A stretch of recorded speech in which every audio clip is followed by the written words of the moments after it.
Hey guys, Evan Oric here, back in another video, and today we're going to be doing a review on the Bandai 1991 Godzilla figure.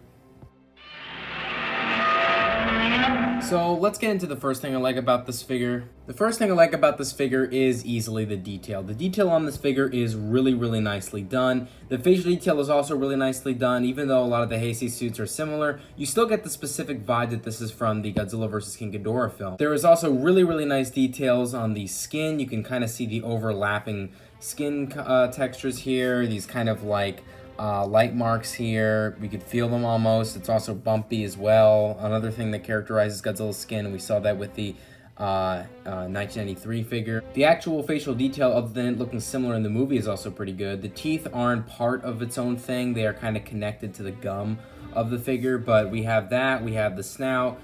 Spines also have really nice detail. Tails have, or tail, not even plural, has really nice detail. And overall, the detail on this figure is one of the main things I like about it. So let's get into the next thing I like about this figure.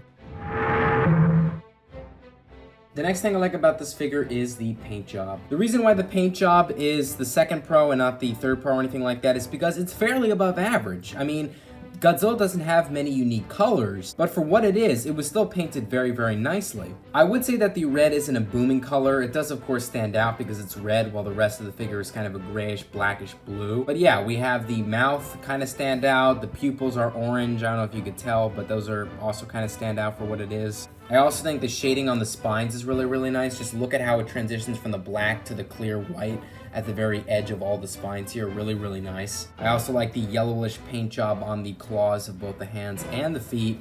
And the teeth are also the same yellow color. So yeah, with that being said, let's get into the next thing I like about this figure.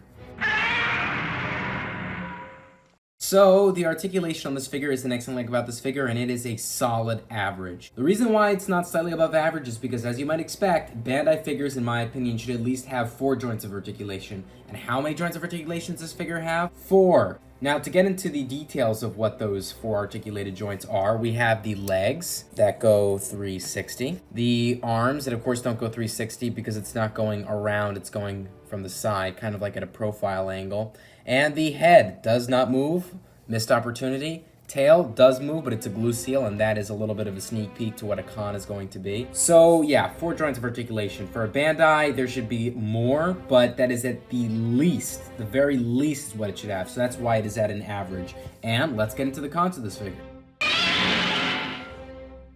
So, as I mentioned earlier, the cons of this figure has to do with the glue seal on the tail. That is the closest thing to a major flaw, in fact, is a major flaw of this figure. The reason why is because there's no real reason why there are glue seals. I just never understood the point of them, and at the very least, if you wanted to have a glue seal, it should have been, I don't know, maybe a second tail joint. But the fact that the entire tail is a glue seal, and also a missed opportunity with the head when it comes to articulation, it's like, Bandai, that articulation pro could have been the second best thing about this figure if they just did a little bit more. So again, the fact that there is a glue seal, especially with the tail, what a big part of the figure, no excuse for that. And the smallest of all nitpicks, so much so that it's only going to take off 0.1 points, is that there are some paint scuffs on the tip of the claws around the feet area. But in general, the paint job was really good. It's just these minor little things that we see, but I honestly think shouldn't really happen when this is a new figure. If this was used, I would not count that as a flaw. So all in all, I would rate this figure an 8.9 out of 10. It is a very good Bandai figure, easily one of my more favorite figures I got for Christmas, and I was saving it